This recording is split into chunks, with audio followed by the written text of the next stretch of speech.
আপনারা দেখছেন Haldibari Times. Shantinagar unique club পরিচালিত ডায়মন্ড কাপ নকআউট ফুটবল টুর্নামেন্টের দ্বিতীয় সেমিফাইনালে গ্রিন জলপাইগুড়িকে হারিয়ে ফাইনালে আয়োজক দল। শুক্রবার শান্তিনগর ইউনিক ক্লাব মাঠে আয়োজিত খেলায় মাঠে পরস্পর তীব্র প্রতিদ্বন্দ্বিতা করে গ্রিন জলপাইগুড়ি বনাম আয়োজক দল। নির্ধারিত সময়ে 3-1 গোলে গ্রিন জলপাইগুড়িকে হারিয়ে ফাইনালে উঠল আয়োজক দল।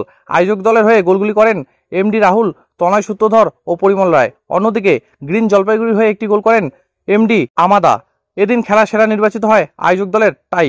রবিবার ফাইনাল খেলায় মাঠে পরস্পর তীব্র প্রতিদ্বন্দ্বিতা করবে আয়োজক দল বনাম আনন্দনগর পুরুলিয়া এসএসএসি।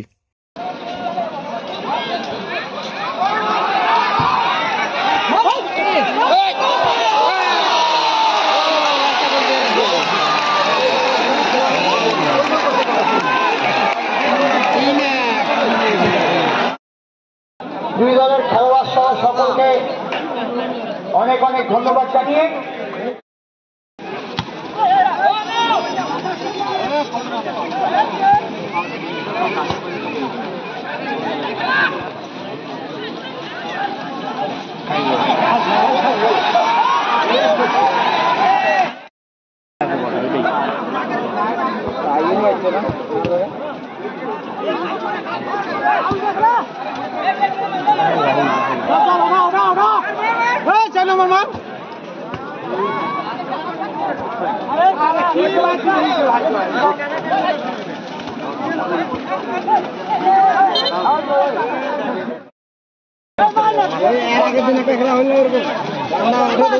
পরে দেখিয়েছিলাম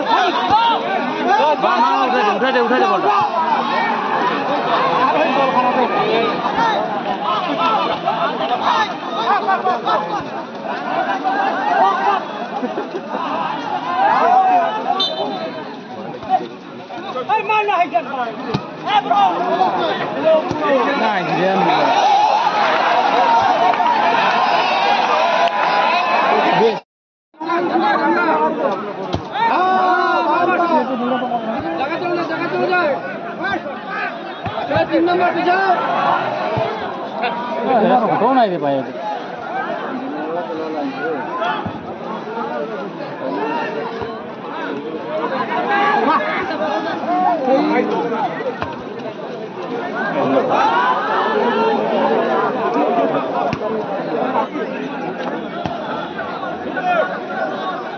বল ক্লিয়ার